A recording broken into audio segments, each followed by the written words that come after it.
The issue that I have with this headline, what's the issue I have with this headline? Is because this kind of gives the impression that everybody is rushing out of HDBs. Okay, it gives that impression. Okay. I'm going to end off with the last article. So, number of Singaporean residents living in condos double over the last 15 years. Okay. The data on ownership also points to an increase of almost 2.5% between 2009 to 2024 in resident household buying properties, private properties they live in. The issue that I have with this headline, what's the issue I have with this headline? Is because this kind of gives the impression that everybody is rushing out of HDBs. Okay, it gives that impression. Okay, but the fact is that it's not true. Okay, why the number of Singapore residents living in condos over the last 15 years double? You also have to look at how much new HDB supply have come in, right? You have to look at percentages, okay, not just the total condos, because the HDB numbers in the market, if you look at it over here, you see the percentage only dropped by about 6%, HDB percentage living in HDB only dropped about 6%, 6%. But your headline news say double. So what does that actually mean? Because we start off condo owners start off at a lower data point. Of course, you add in the sheer number, but that number is actually contributed by population growth, resident household growth, and also a lot more HDB numbers. You see, HDB resident 3 million to 3.09 million to 3.18 million, and 900,000 more, 90,000 more households, Yeah. So then private has come up also lah, right? So what do I mean by this here, right? Then they also talk about the percentage of private resale or private purchases with the HDB, percentage of HDB addresses contributing to it, right? I talked about this in a previous article. I shared with my agents last week. I've snipped that up, gonna probably post that up later on in the week, right? What exactly does that necessarily mean? So let me piece all of this together, right, for the benefit of everyone. Then I just go through the salient points, okay? The number of Singapore residents, including both citizens and PRs living in condominiums and other private apartments doubled in the last 15 years, driven by upgrader buying, higher incomes, shifting preferences. Data on ownership reflects the same trend. The number of resident households owning the condos and apartments they live in grew, right, to 200,000, 2.5 times. Much of the condo buying in the past was fueled by upgraders cashing out their HDB flats. Okay, but with private property prices also hitting new high in recent years, job prospects possibly turning less rosy, right? Buying power could be impacted in the future. Now, if you've seen my points, right, mentioned earlier, I think the household balance sheet has more than enough buffer to encounter, right, to face any potential problems coming up in the near future, right? Even with tariffs, inflation, those sort of things. Inflation is probably the worst thing that could happen for the real estate market. Worse in terms of what? Worse if you are a buyer, because inflation really drives up asset prices significantly. Okay, but the thing that is not kind of mentioned in this article a whole lot is this. Maybe I can pull us out from all of this to share this particular data point. Okay, and this is something that I've referred to for basically all my 10 years in real estate, right? Which is the TOP data. Okay, and we see TOP really coming off significantly this year and next year, 2025, 2026, right? Just 12,000 units. We are thankful that in the last 1 to 2 years, similarly, this drop in TOP numbers, right, primarily because of the lack of completion during COVID, is also holding back upgraded demand because MOP numbers are also subdued. Okay, in 2024, 2025. But if you look at the data, the news article by Desmond Lee, right, the public statement by Desmond Lee, that MOP data is coming up, hitting, I believe, is 19,000 in 2028, 13,000 in 2026. Right, so 2027 should be somewhere in the middle because they say it will be steadily rising. All that upgraded demand is feeding into a private market that I mentioned earlier in the resale is already quite low. In new, is also not a lot. As you can see, the new ones are being snapped up very aggressively as well, right? So all in all, my take of the private market is that demand still far outweighs supply. demand still far outweighs supply, and demand is coming in real strong real soon. Okay, let's talk about this article. Continue, finishing it off.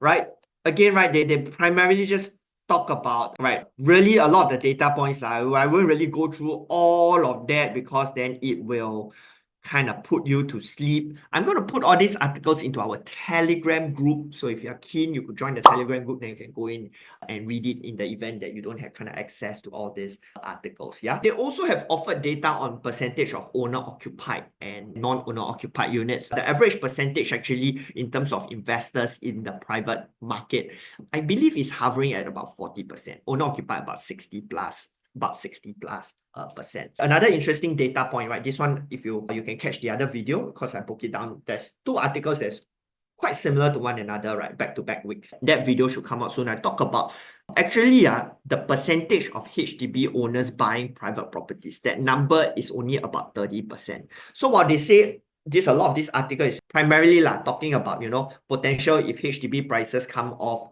private prices may be affected. But if you actually look at the numbers, on average year to year, HDB buyers contributing to private purchases are hovering about 30%, there you see, about 30%. Okay, last time got hit up to 50% and whatnot, but today is at 30%. If you don't really understand how these numbers work, right, it may be kind of confusing to you. So now what does that mean for me?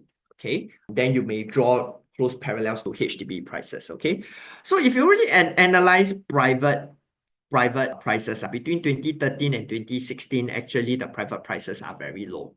Okay, a lot of the private owners kind of over leveraged through the 2011, 2012 period, right? So there's a lot of speculation and whatnot. So a lot of them were stuck with a lot of properties that were bought previously, not really doing well.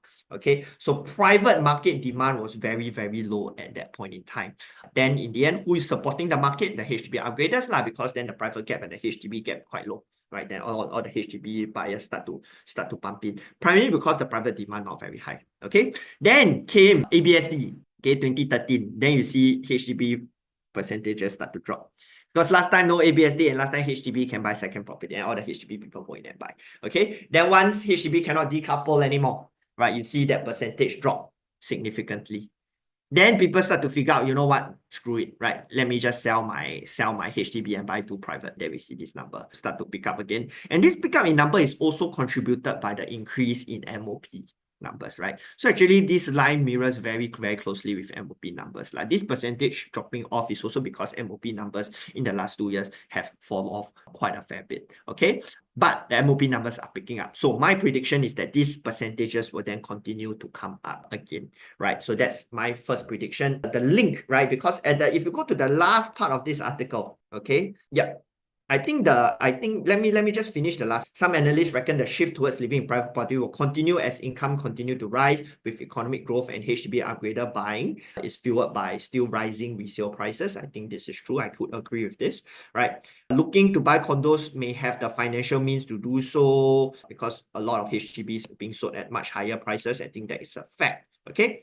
Further, right, whereas in the past, where rising HDB prices led to more upgraders moving to private properties, aging individuals are now also downgrading from private to HDB flats. This in turn pushes HDB resale prices up. So then this cycle, this algorithm will continue to ratchet up prices fed by immigration, new family formation, and aging downgraders, all happily playing into a fostered environment where supply is calibrated not to go into significant excess. Okay, the ones that really lose out are the lower income families, right? PropNext CEO, right?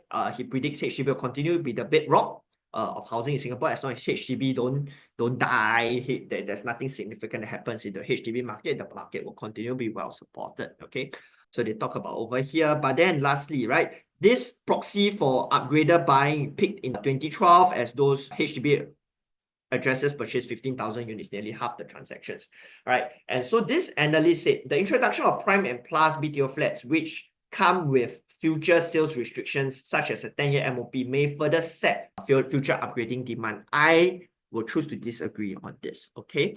Because, right, the fact is that if you look at the data point, 80% of the population still lives in the HDB.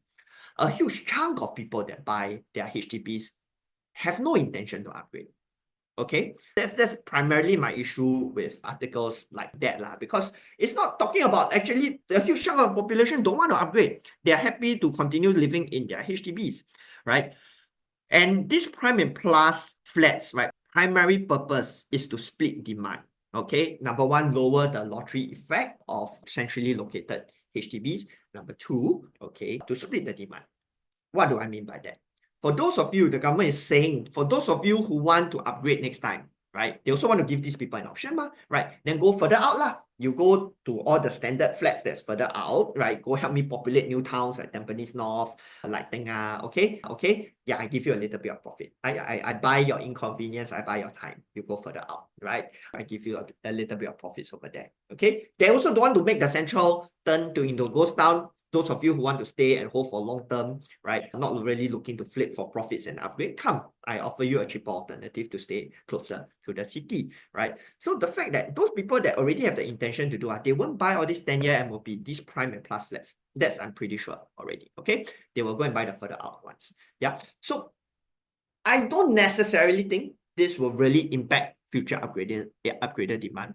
I actually think it will help private prices, or it will cause private prices in and around the areas that have all these prime and plus rules to go up. Because any buyers that go in right now, right, no longer have the option for the BTO side, right? Because either their income bursts, right, or they are not eligible. Basically, they are not eligible. They also cannot buy those in the resale market for those. So all future supply within this area of BTO, as long as, number one, if you are single, make more than 7 grand, if you make more than 14 grand, you cannot qualify. So that effectively removes of an option of supply and a purchasing option for them. They are left with two, private or resale HDB. By the time resale HDB that is not limited by all these rules already, very, very old already, right? Then that seems to have drive even more demand over into those particular units, which fits into my first narrative at the earlier part of this video about the undersupply of OCI and RCR condos. This will probably make the undersupply in the RCR condos even more. That's why the developers so convinced. That's why they buy at these kind of prices. And that's why we see RCR prices now being higher than CCR. And so now that you kind of get it, if you get it, you get it. If not, then you follow the channel. I'm going to explain it piece all this together in a bigger narrative again, and what that necessarily means for you, okay?